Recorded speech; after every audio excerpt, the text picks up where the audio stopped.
জানেন এই কুয়াকাটায় সূর্যোদয় এবং সূর্যাস্ত দুটোটাই সেখানে দেখা যায়।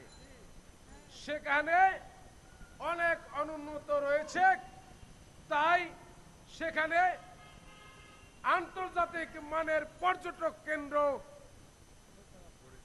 গড়ে তোলার আহ্বান জানাচ্ছি।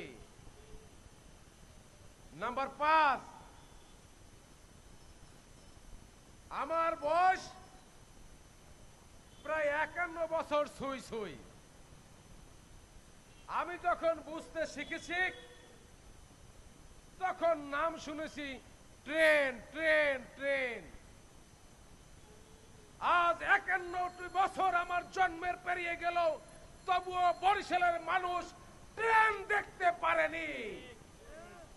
কথায় আছে সেই লঞ্চে আমাদের ঢাকা আসতে হয়, যদিও এখন বাসেরও যোগাযোগ হয়েছে।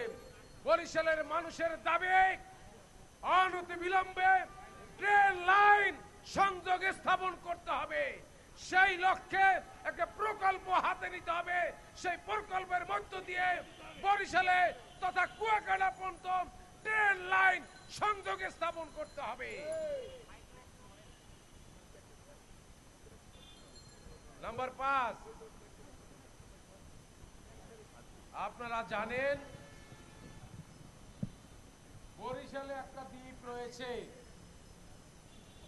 সেটা কি ভোলা। একটা চর অঞ্চলে একটা জেলা, সেই দ্বীপের মধ্যে একটা জেলা ভোলা জেলা। সেই ভোলা জেলার মানুষ বরিশালে আসতে লঞ্চে এখনো আসতে হয়। ভোলার মানুষটা চায় রাস্তা যোগে বিভাগীয় শহরে আসবে।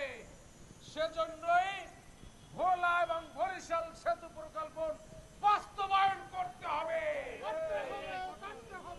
এই দাবি দেওয়া অনতিবিলম্বে বর্তমান অন্তর্বর্তীকালীন সরকারের প্রধান উপদেষ্টার কাছে বাস্তবায়নের আহ্বান জানিয়ে আমি আমার সংক্ষিপ্ত বক্তব্য শেষ করলাম। আসসালামু আলাইকুম ওয়া রাহমাতুল্লাহি ওয়া বারাকাতুহু।